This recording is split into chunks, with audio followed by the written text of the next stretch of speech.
Hello, everyone, and thank you for joining today's meeting about Faurecia's insight on occupant wellness.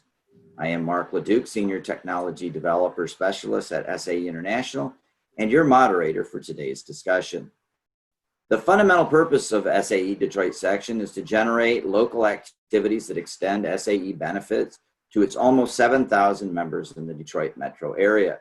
To achieve this, section organizes events and programs such as vehicle launch events, technical meetings, tours, and social events. To promote awareness for future members, the section provides support to SAE's collegiate chapters and local universities. Additionally, there is programs for K through 12 students. SAE itself is committed to advancing mobility knowledge and the solution for the benefits of humanity through its collaborations with various sections like Detroit by engaging nearly 200,000 engineers, technical experts, and volunteers. We connect, educate mobility professionals to enable safe, clean, and accessible mobility solutions. So again, it is my pleasure to be here today with you and having a conversation on a very timely topic of occupant wellness. My guest today is Chad Durkee with Faurecia, and Chad has the cool job of being responsible for seating innovation in North America. So Chad, hi and welcome. Mark, thanks for having me. My pleasure, thank you. Can you tell us a little bit about yourself and share some insights on how COVID-19 is changing Faurecia's look at interiors? Sure. Yeah. So as you mentioned, I am a manager for innovation within the seating division within Faurecia for North America. And I'm based out of our North American headquarters in Auburn Hills. And COVID-19, I mean, what can I say? It's affected all of our lives. And it's really had a profound effect on the rideshare industry as well. Many rideshare companies, as you probably know, have had to scale back or stop operations. I read a statistic the other day that the commonly touched surfaces within rideshare vehicles have 3 to 5 times more germs than some of the dirtiest places in our house. So you can understand why there's some apprehension for people getting in rideshare vehicles these days. So we're trying to work with the rideshare companies to develop solutions that can help them kind of ease that customer apprehension and welcome them back into vehicles. And so we're looking at high touch surfaces like seats, handles, knobs, switches, anything that you touch regularly when you get in and out of the vehicle. And we're trying to treat them in 2 ways, both proactively and reactively. And what I mean by proactive is we're actually able to treat the surface with different nanoparticles, different chemicals, that when the virus comes in contact with that seat surface or that high touch surface area, it's killed or destroyed on contact.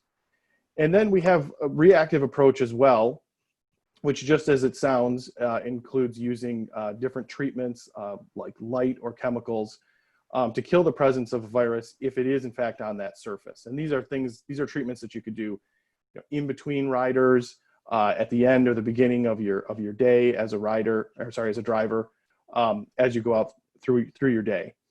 We're also looking at how to treat the air within the vehicle because it's not enough just to treat the actual surfaces in the cabin.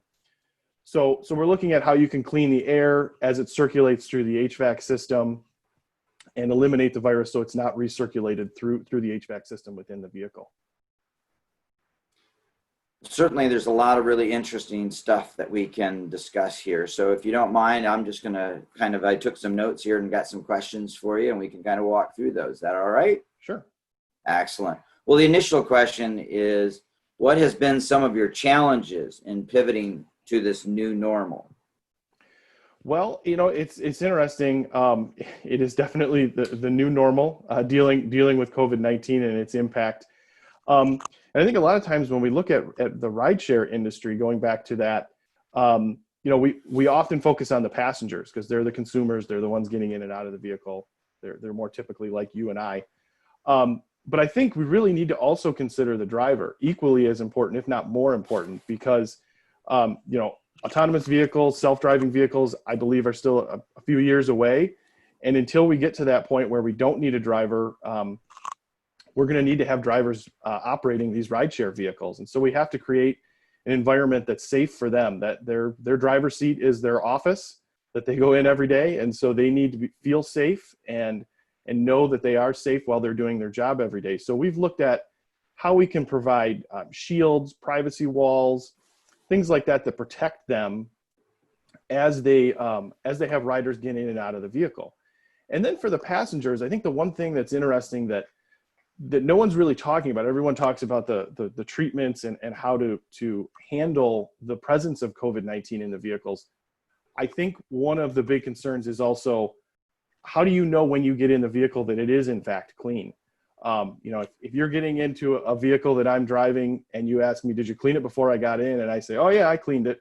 Are you just going to take my word for it? Or do you want some kind of certification, some kind of visible evidence or something that's more official that states that it was in fact clean? So we're looking at how we can work with rideshare companies to provide that, a way to certify that the steps have been taken to clean the vehicle, to clean the interior, and then certify it with a text and email, some kind of documentation that gives you the reassurance as a rider when you get in the vehicle and bring your family in a vehicle that it is in fact clean and safe. Fantastic. I wish I had that for my sons when they say they've cleaned the back of the car after they've gotten out. I imagine, obviously, that you guys are looking across multiple sectors to try to find some benchmarks. And I'm just curious if you guys have, is the medical industry offering any responses to COVID that you are learning from and looking to apply to automotive? Yeah, absolutely. The medical industry, sterilization, sanitization has always been a major concern of theirs, a major issue of theirs that they've needed to maintain within their hospitals and medical centers. So we've kind of adopted or borrowed technology from really those medical industries and tried to apply it to seating. Or to interiors of vehicles, I should say. That's why, as I was talking about some of the different nanoparticle treatments and chemical treatments, many of those come from or have applications already in use in medical industries for this reason. And then the other thing that's interesting is we've had to kind of pivot our focus when you talk about validation of these different products. No longer is it just FMVSS, IHS requirements. We're now having to look at FDA certifications, EPA compliance. And then when you actually go through and test the product, it's no longer okay to just test it with our typical test partners or internally in our test labs. We now have to talk about going to medical grade certified labs, accredited labs to get the validation done. So it's really a different approach to bring these products to market than what we're used to within the typical automotive development cycle. Certainly. No, I can imagine that with COVID now, it must be very difficult to do validation amongst different labs when you have some difficulty getting into some labs. So right. Best of luck with that. Thank you.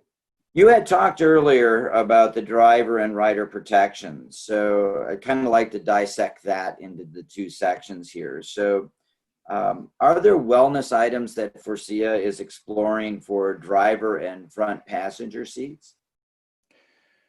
Yes, absolutely. So, outside of COVID-19, or I guess I should say before COVID-19 and this crisis started, we've always had a focus on wellness, on occupant wellness. And that applies to both the driver and the passengers, as you alluded to. From the driver's standpoint, two key areas that we've been developing for years is how to monitor for drowsy driving and stressed driving. Those are two leading causes of car accidents in the US. And as you can imagine, they're a big area of effort and emphasis for us to try to detect those states among drivers.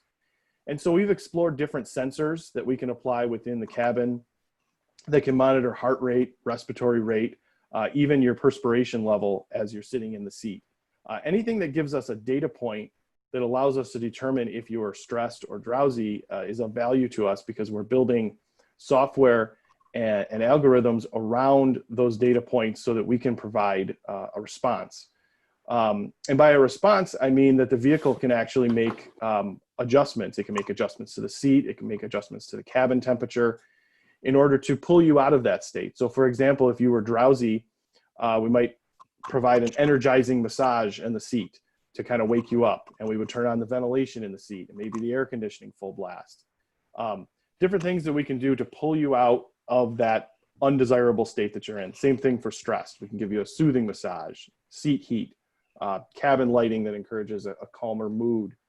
Things like that can all be done just by existing features in the vehicle today. But the key is knowing what state you're in and being able to provide the right reaction for that state. Well, I'd love to see the beta test on the 405 out in California for that stress or drowsy. So I really look forward to some things coming from you guys there. Now, I'm going to ask a question, kind of pivot, because you were talking about something there. Are you guys looking, I know that it's now a digital event, but is CES, is there anything you guys are wanting to share about some thoughts or ideas for the driver or passenger that you may kind of get some insight for us on CES this year? Yeah, so earlier this year at CES, way back in January, it feels like forever ago, we debuted what we called Connected Wellness. And what that is it's a combination of software, hardware, and pulling in Faurecia comfort expertise. And what we did is we embedded sensors within the seat, the floor, throughout the cabin, and used cameras for monitoring posture. And essentially what you do is you download an app, and the app launches a virtual assistant that utilizes the hardware I was just talking about, and basically walks you through an exercise. So it walks you through stretching, it walks you through working your core muscles, it walks you through a breathing exercise.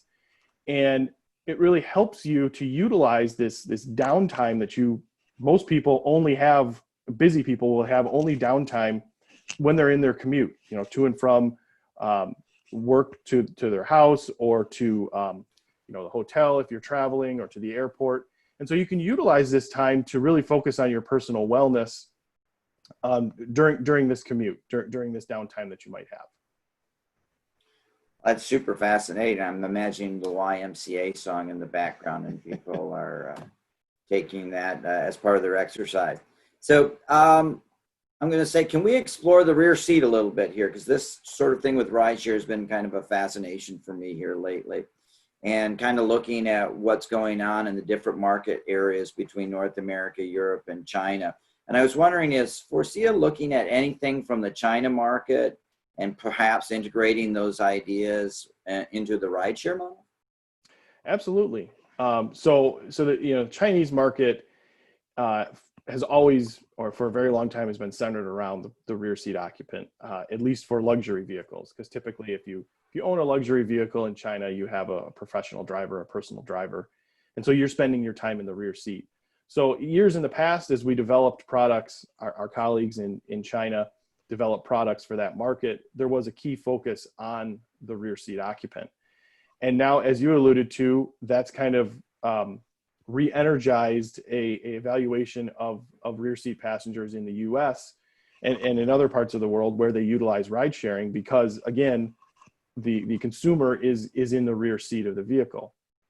So we've looked at a lot of different things over the years, and we feel a lot of them will carry over to the mobility as a service and rideshare market. Specifically, where do you store personal items? Where do you store your bag, your purse, whatever? And how do you prevent it from falling over or spilling out during your commute? It sounds like a simple problem, but it's actually quite complicated to figure out the best way of doing that to make it effective, to not interfere with the styling and the look of the seat. And then there's other areas that we've explored. Device charging is obviously a huge area of interest these days. Many people are traveling. Your cell phone's low on power, and the first thing you look for when you get into a rideshare is a place to plug it in. Workspace as well. If you're on a longer commute, you want to have some type of fold-out table or some kind of flat surface that you can work on. Use your laptop or your tablet on, or a larger device. And then entertainment is another big area as well, to be able to cast your screen, whatever your personal content is that you have, to a larger screen that might already be present in the vehicle. Rear seat entertainment screens are becoming more and more common, but a good way to be able to take your personal content that you want to watch that's on your cell phone or tablet and cast it to a larger screen that might be present in the vehicle is another area that we're really exploring. Well, I have to say it interesting to do that where you could charge your cell phone and the armrest would be really cool. You know, Yeah. Companies like IKEA are doing that with their own side tables where you can Sure. lay it on the disc. And so I'm looking forward to that opportunity rather than trying to find that USB while I'm trying to drive down. That doesn't help my stress level too much. So looking forward to that. Just going to ask, because we're coming near the end of the time here, is there any other comfort features that Faurecia recently developed or looking at that you'd like to share? Yeah, well, so we have a pneumatic portfolio of products that I wanted to bring up before we close today. Typically comfort adjustments like lumbar, bolster adjustment, they're all done through mechanical systems. But we've, over the years, have developed a pneumatic portfolio of products that allow us to offer the same functionality as a mechanical system, but in a pneumatically driven system. So just as it sounds, using air to actuate these different features. So I'm talking about lumbar, massage, bolster adjustment. And the benefits here are that these systems are lighter weight because they're using air and not mechanical components. They're easier to package because they're smaller to package inside of the seats. And they're much more versatile than a mechanical system. They're also much easier to scale from a very a simple base system, like just a simple lumbar system, all the way up to a very complex system that includes massage and bolster adjustment. By simply just adding air bladders in the seat, you can essentially expand from a very simple system to a very complex system without a major tear up to the seat and vehicle architecture. That's fantastic. No, I'd love to see voice commands. I'd love to see AI. Can you imagine that? Tilt, more lumbar. That would be really kind of a cool thing to go in conjunction with that, because ultimately we're just going to get to the point where we can't, use our thumbs for other than the phone. But are you guys looking at anything else that goes from the luxury side of the house, perhaps that is that can kind of move up and down between the entry-level vehicle to luxury vehicle in terms of seating? Because clearly there's a differentiation between those two. Is there some lessons learned from luxury that maybe can be applied into that lower entry-level market? One thing that's an interesting trend right now is there's some of our customers, there seems to be a growing interest for vinyl and PVC coverings rather than using leather due to all the connotations that come with using real leather. So it's an interesting area where for years we've used vinyl seat surfaces for entry-level vehicles. And now it seems, higher level vinyls, but still vinyl products are becoming more of an interest in premium vehicles due to the whole conversation about sustainability and the environment. Pleather is making a comeback. Yes. Outstanding. I love it. Well, Chad, I could honestly go on for a very long time with you on this. I think the interior is just a huge growth area, both in the front seat and in the back seat. So thank you so very much for taking some time out today to kind of talk about what you as heading up that in Faurecia is doing with us. And again, with the COVID-19, really appreciate you taking time out for that. And so we look forward to having you at other events, and maybe our audience here joining us for future events down the road. So if you have any questions, unfortunately we can't do this live. So if you do have questions of Chad, I would encourage everyone to reach out to my colleague, Roxanne Luffler. And if you have any questions about that, she's popping right up on the screen there. There you go, at SAE. And we'd love to have you write in those questions, Chad. I'm certain that you would love to answer those and have more engagement with our audience. So yeah, I'd be happy to. It was a real pleasure. Have a great weekend, I know, coming up, and have a great rest of your day today. So thank you very much, and be well, Chad. All right. Thank you.